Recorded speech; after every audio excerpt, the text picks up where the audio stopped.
Okay, class. Welcome back to algorithms here. Now, let's once again recap. We've got a simple bubble sort and an insertion sort. Bubble sorts, we've already covered that in a couple chapters back. We just kind of went over it, didn't really talk about the algorithm side of it.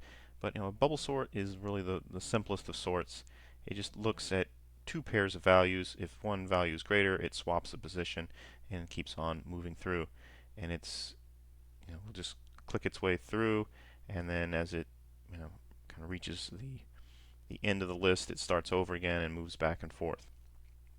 An insertion sort gets a bit of a speed up because instead of just looking at each two pairs and moving on, it stays with the value until that value is no longer less than the next value that it's comparing. So essentially, as the difference here is with a bubble sort, your values kind of bubble up and then they stop, and then they bubble up and they stop, and they bubble up and they stop. With an insertion sort, if we watch this one run, what you see is values bubble up essentially all the way. So as long as like the 0 here, this 0, once it becomes part of the sort, it will stay with that 0 because 0 is less than everything else, and we'll see the 0 continue to move all the way up. As opposed to the bubble sort, this 0 is going to lurch forward once, or bubble up, stop, it'll move on, and then when it comes back to it, it will bubble it up again. So let's go ahead and click that off and just kind of watch that behavior. Alright, so here it goes. It's moving along. See, watch the 3 moved up to its position. Alright, see some of these on the insertion sort don't have to go very far because they're already almost sorted, so it can stop there.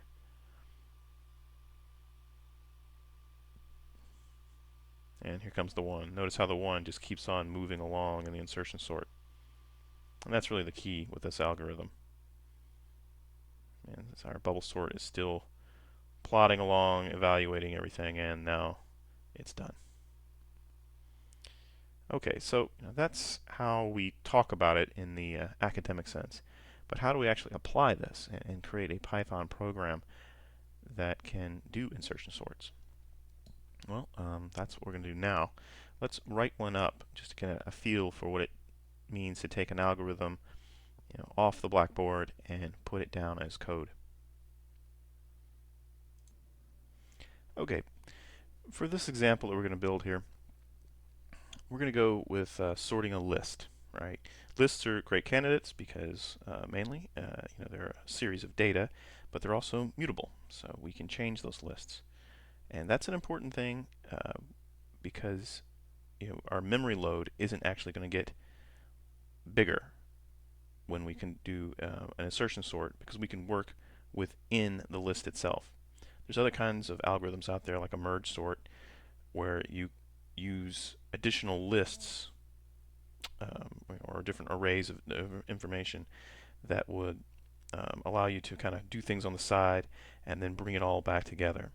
And those can be very quick, but at the same time, you're going to eat up a lot more memory. Now, in the little examples we're doing here, we're using small lists, like very small, only a couple characters or a couple numbers here.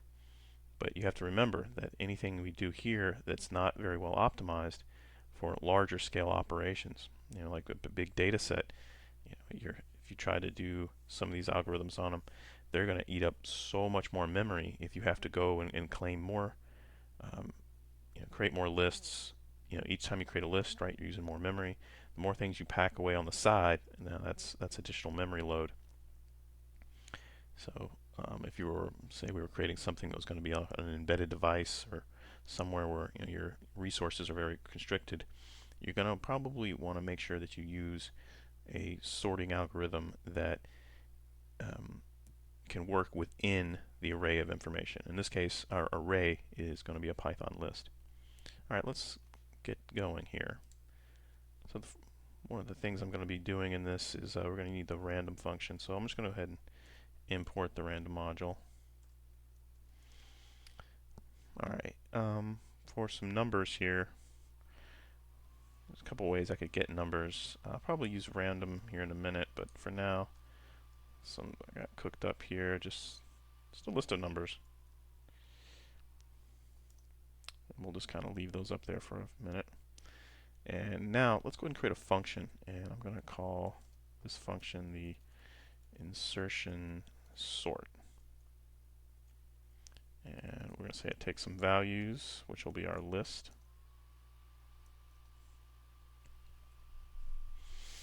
Okay, so what do we see happening in that demonstration of the algorithm? You know, we saw that series of numbers being iterated through.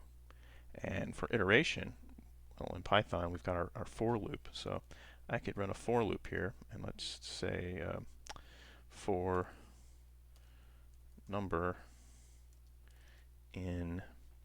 All right, now we're going to want to get the values, right? We need to iterate through those values, but we need some way of using an index, right? We need to be able to access the index of the list.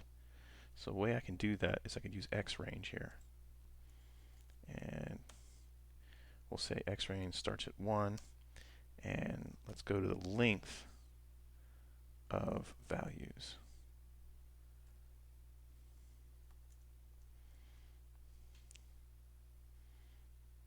Okay. Next, our index is going to be the number there minus 1, right? Because our list is going to be slightly offset from what we're getting out of the length here, right there. So we'll just go ahead and decrement that 1 value. Now we're going to need a key, right? That's going to be what's pulled out of our value based on our index.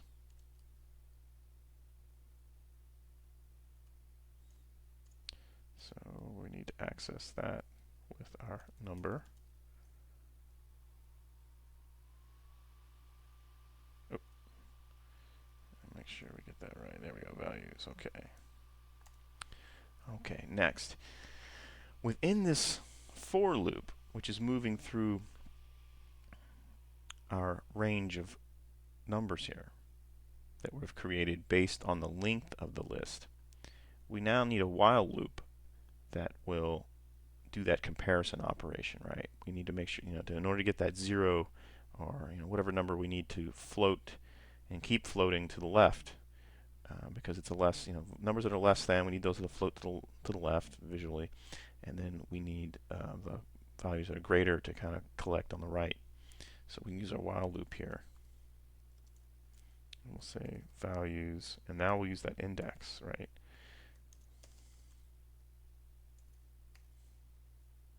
And we'll say when our value, when we pull something based on this index out of values, we want it to be less than that key, right? The one that was right next to it.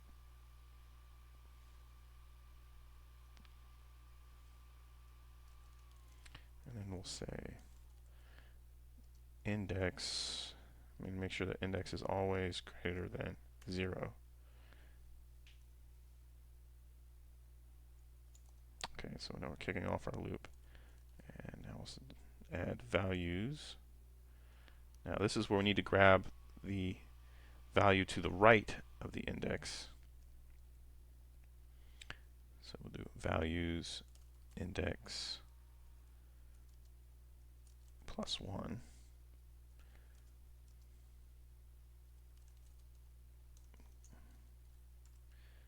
Values index. Okay, so now we're going to, this is how we're going to move the value on the left to the right so that it will float it in the correct direction. And now let's decrement our index.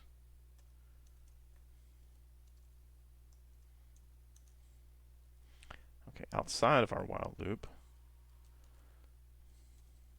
let's take values and say index plus 1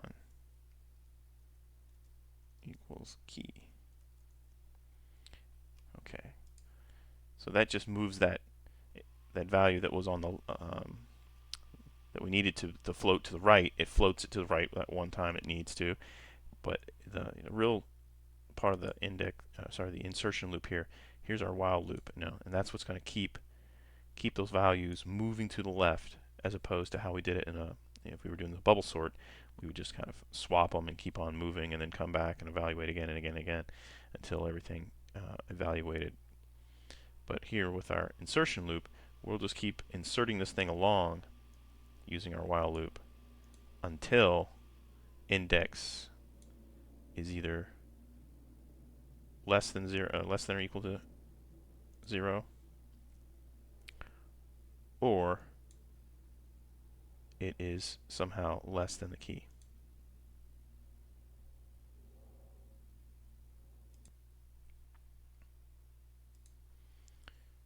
Alright, now let's do that little trick and say if name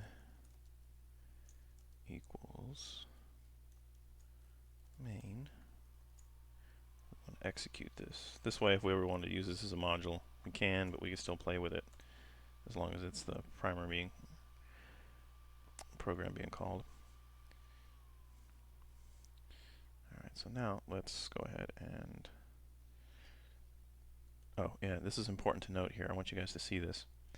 So we've got numbers up here. Right now, technically, I should have all these capitalized because they're static, but we'll ignore that for a minute. But what's going to happen here, right, is this list is going to be evaluated and created in memory with a pointer named numbers pointing to it. But notice how in our function here we're not returning anything because we don't need to. Because recall that we're working within the list. So we're gonna use the mutability of the list object to change all the values in it, move things around inside of it. So we're not claiming any additional memory here.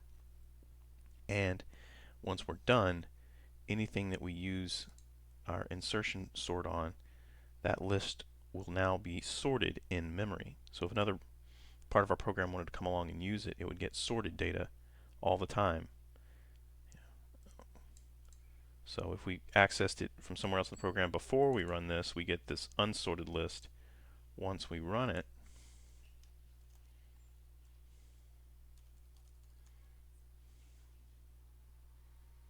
we'll just, to make our point here, we'll say print numbers and then let's print numbers again.